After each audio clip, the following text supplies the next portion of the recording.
a dead weight.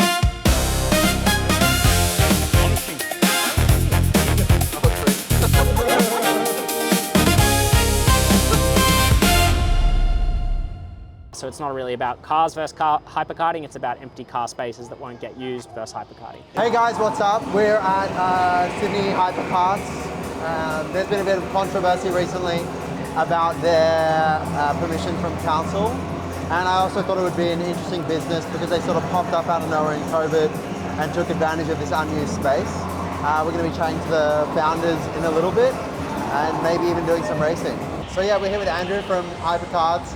I wanted to just go over sort of how this all started, because right now we're on the second top level from a car park, right? That's true, 5th floor of the entertainment quarter car park. Yeah, oh, it's great. There are so many new people to meet all the time. Everyone is so lovely. I've made some of my closest friends here, especially back when we had just opened. Yeah, you just see so many relationships flourish just, from working here. Like, we became such great friends. And yeah, I don't know what I'd be without hypercarting, to be honest. Zero regrets. No, genuinely, it really did change the path of my life. How'd you get the idea? Look, the idea started in 2018. We got opened February 2021, 2.5 years of blood, sweat and tears, and COVID just coincidentally landed in the middle of it. The idea started just because there's nothing like it. Yeah. Here in the eastern suburbs, even in greater eastern Sydney, and electric go-karts are very technological, so more recently they've kind of gotten to the point where they create enough of an experience that it's exciting enough to justify taking space. What do you think of Hypercarts turning back into car parking spots? To be honest, I don't think it's a very good idea. Yeah. I mean, even this is my first time here, but even just coming, you can just feel the vibe, and it's school holidays, all the kids are having fun, and so I live pretty close by, and so if I was to have a family around here, I'd love to have the option to. How'd you go with the racing? To be honest, I haven't gone yet, so I'm excited, but I've just been playing ping pong. Do you think you're going to be the fastest out of your friends? So taking a look at them, probably. No, I reckon that I feel like go-karting's the type of thing. People surprise you. Yeah. So I'm going to say no. The car park was just such a great option for us because it's underutilised. Yeah. Not, as I said, just because of COVID. It was underutilised before COVID. It's underutilised since COVID's finished. Yeah. And that's made even more the case since the light rail opened. The metro station at Central, that's even further encouraged people to take the light rail and public transport more broadly. And obviously what we've done with the space is a higher priority than a couple of days of the year, getting an extra few cars parked for people who need to travel here. I remember when I was younger skateboarding, and we would always be on the top 2 levels because they're just completely empty. Yeah. And they'd be empty all day, but the security guards would still come and kick us out. Yeah, Skater HQ would be there. They used to, when we were doing the fit out back in 2020 and 2021, they'd do their lessons in the car park, particularly when it rained. But the other thing that would happen in the car park, which we noticed a lot of before we sort of got here, was people in the middle of the day parking their cars next to each other and then consolidating into one car, and usually UNSW students or people having affairs. I've seen people up here on motorbikes practicing their wheelies. Well, that's what these guys are doing. No, yeah, but I'm talking motorbikes. I was like, wow, that's brave. Yeah, so we're up on the roof here. They're trying to claim it's for car parking spots, but it seems like it's just for sort of kids on bikes doing wheelies at the moment. Look, I mean, to address the elephant in the room, obviously the car park's as big as it is for catering to when the EQ Precinct and Horton Pavilion and Royal Hill Industries have massive events on, Cirque du Soleil and others. And on those days, it does get a little bit more full. And then obviously when the stadium has events on it, it also gets a bit busier, and that'll actually be what happens later tonight.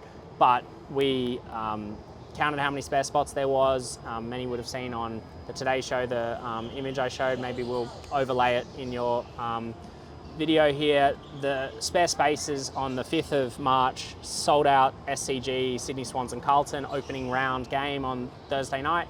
Had sort of above 70 spaces spare. Despite, there also being an event on at the Horton Pavilion, 5,500 people, Hoyts, us trading, there were still spaces here. So anyone online who talks about, look, what about people who travels from really far away that have accessibility needs or don't have easy access to public transport? How do we get them to Moore Park? That's not currently an issue. There are spots available for them when the big events at the stadium happen. So it's not really about cars versus hypercarting, it's about empty car spaces that won't get used versus hypercarting. And I feel like that sort of space is like so important when you're a kid. And I can just think of like childhood birthday memories and like it's starting to be sick to come and do like karting, and it targets this like a little bit older demographic, so it's really good. Looks like the security have gotten to the bikes, so they're doing their runaway. This bike gang got kicked off the roof. Heaps of people racing. I was surprised by how busy it was. I try and target when there's no one around, so. Well, we got a game on at the SCG tonight. Sydney Swans versus Greater Western Sydney, and it's meant to be sold out stadium. But the thing is, it's a Friday night, and there are some reasons why it won't get as busy as people might think. Because on a Friday night, you don't have work the next day. So most people who attend the game are actually going to want to drink. So they're going to make more of an effort to catch public transport. The big one actually people get confused about is the test match. Everyone's like, oh, but the test match, it's so important, it's so big. The test match never, ever, ever fills up the car park. Because again, if you're going to cricket for 6 hours, it's the light rails most people want to drink. Like, you're not watching cricket for 6 hours or 4 hours or even 3 hours. Who's watching cricket for 6 hours sober? Well, there's many good reasons why it doesn't fill up.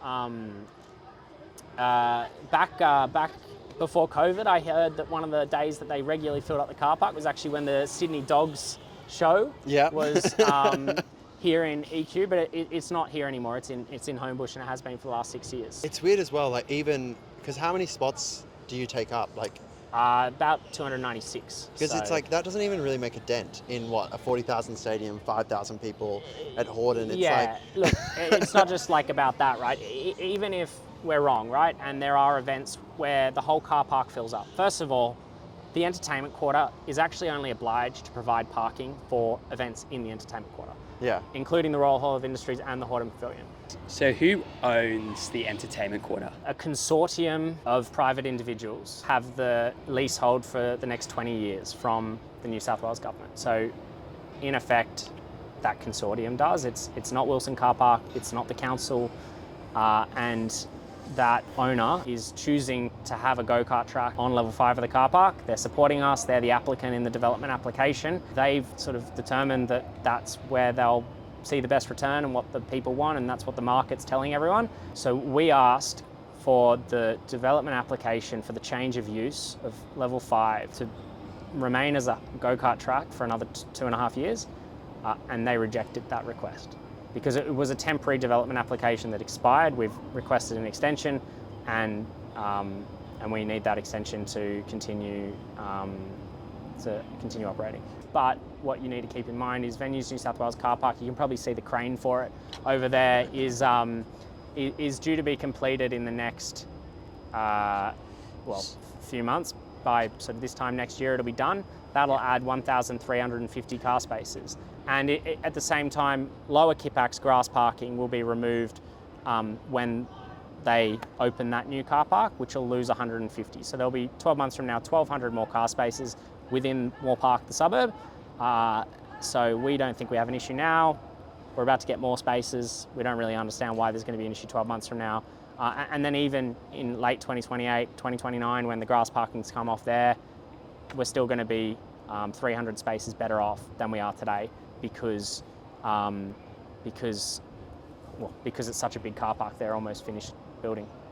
That was the process that, as I said, got refused on the 26th of February, which is the same day, by the way, that the Lord Mayor did an interview with Peter Fitzsimmons from the Sydney Morning Herald and said, we want a city for people, not cars. So they say fate is an irony maximizer, and I think that, or other way around, irony is a fate maximizer, and I think that's true in this situation. So we appealed that decision, and it's due to go to the planning panel to be reassessed. You guys weren't the applicant, it was the consortium who was the applicant, and they saw the go-kart track as the best use of space. Correct. For both the community. They own the space, they can do with it what they want. They're the ones that invited us to take over it in 2020, and we got set up in 2021. The appeal that we lodged, or that the applicant lodged for this DA, involves a process of taking submissions again. So how many submissions have you had? 4,000. Over 4,000. What do you think is the agenda of City of Sydney to kick you guys out? Well, the City of Sydney said in their refusal the space would be better used for car parking. It's probably 3 or 4 pages of them repeating themselves on that point. And what are you going to do if your appeal is unsuccessful? There's a few courses of action. One of them's Land Environment Court. We really hope it won't come to that, but if it does, we're pretty confident what we've seen with the submissions and all the people we've spoken to, we would be successful, because what hypercarting does is very much in the public interest, particularly compared to the car parking spaces that, as you can see and as we've discussed, are very rarely going to be used. Do you have any interest in politics yourself? I'd far prefer to be running a go-kart track. Okay. If people like want to support Hypercarts, what's the best way to do it from here? Look, follow our Instagram. If we have another submission process we're going through, we'll call for help through that.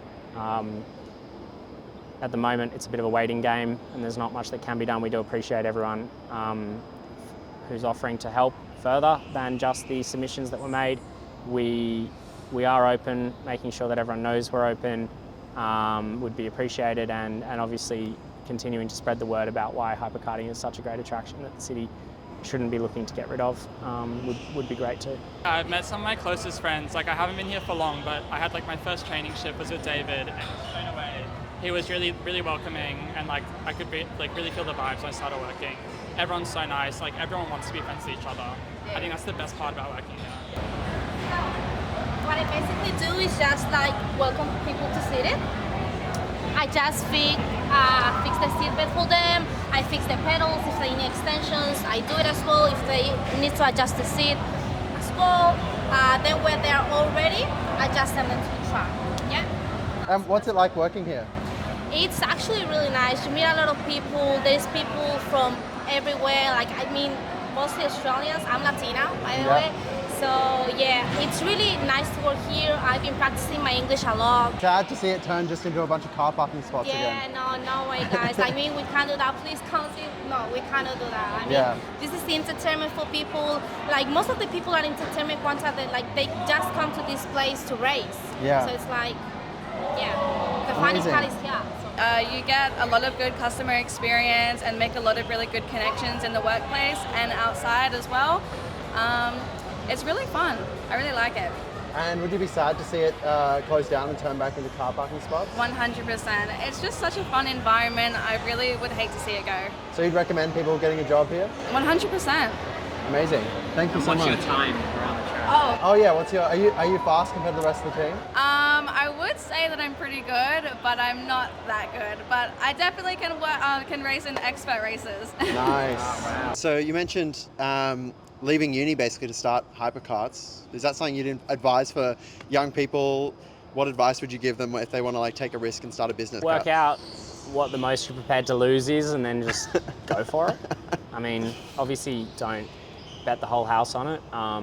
You learn a lot along the way, and much more personally for me, obviously everyone's different. Maybe not everyone's going to have the same experience, but I've learned far more from 6 months of this than 6 years of uni and school. So definitely do something, maybe start small. Don't necessarily do the thing that you think will be the end goal. Just, they call it in startup world like MVP, minimum viable product. What's the least we can do to prove a point, prove that we've got customers, prove that we can actually do this thing that we think we can do. Just have a crack. We've made plenty of mistakes along the way, and honestly, even hypercarting itself is an MVP that's grown and grown and grown. We started with 5,000 square meters and we've almost doubled the amount of square meterages we got, and certainly have when you consider Battle Kart 2. We started with 12 go-karts, probably 12 staff, and have grown it from there. So, don't be overwhelmed by the amount that it looks like is involved, because you take one step after the other and you get to where you're going, and you learn along the way, and you just get ready to like pivot and learn. It's so easy nowadays too with artificial intelligence, and even YouTube for many years now has been so good at just teaching you everything you need to know. You just need to be passionate about it. I personally also have a better ability to be good at something when I really enjoy it. Yeah. So I would encourage people to also pick something that they're going to enjoy, because when things start to get really difficult, either financially or how much sleep you've gotten or how much stress you've got or how much is on the line, yeah, it's really got to be something that you're committed to and you enjoy to sort of get you through those difficult periods. I guess is it a bit demoralising dealing with all this council stuff then, if you want to be focusing on growing the business? Yeah, but it is what it is. It's part of it all. If it was easy, then maybe more people would be doing it. Hopefully we get a bit of publicity from it from people like yourselves, and that'll be a silver lining to it all. We do definitely want to work on making the business better, not just work on making the business continue to exist. But you know, there's a process with council. We respect it and we're going to follow it. And